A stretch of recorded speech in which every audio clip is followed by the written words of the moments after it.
Here's your Farm and Ranch Report from the Montana Ag Network.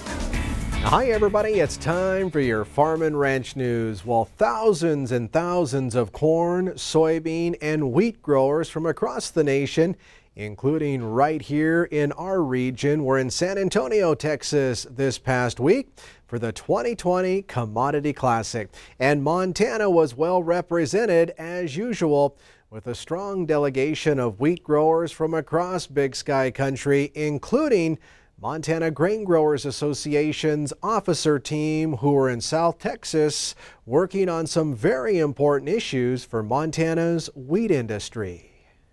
I sit on the Domestic and Trade Policy Committee, and we just finished renewing all of our expiring resolutions, which were approximately 4 or 5 pages of them. So we just finished that, and we discussed some issues with there's a proposed GE labeling bill and some transportation issues, and of course the WHIP Plus program that the Montana grain growers were successful in getting some additional funding for, as it pertains to the quality loss rules and implementation.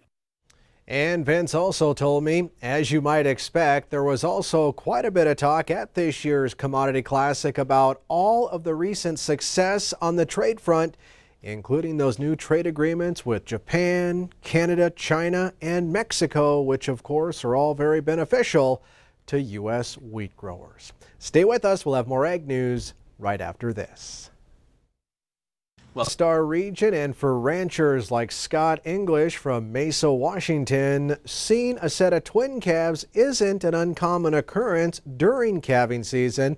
But he certainly was in for a huge surprise a few days ago when one of his 7-year-old Angus cross cows gave birth to quadruplets. In fact, it's so rare that quadruplets only occur in 1 out of 700,000 births, and to have 4 live, healthy calves happens only 1 in 11.2 million. Scott says the calves, which were sired by a Sim Angus bull, are doing very well. The 3 heifer calves are being bottle fed, and the bull calf remains with the cow. He says twins is pretty typical in their 1,500 head cow operation, often having 25 sets regardless. What an incredible story, and I guess that's one way for sure to quadruple your money in today's ranching business. And finally, the Farm Service Agency has announced some updates to the emergency assistance for livestock, honeybees, and farm-raised fish program. Now, these updates include changes required by the new Farm Bill, as well as the discretionary changes intended to help improve the administration of the program and clarify existing program requirements. FSA Administrator Richard Fordyce says honeybee producers should pay close attention, though, to the ELAP program's changes to ensure they meet the new deadline requirements. ELAP was previously administered based on FSA's fiscal year, but will now run according to the calendar year.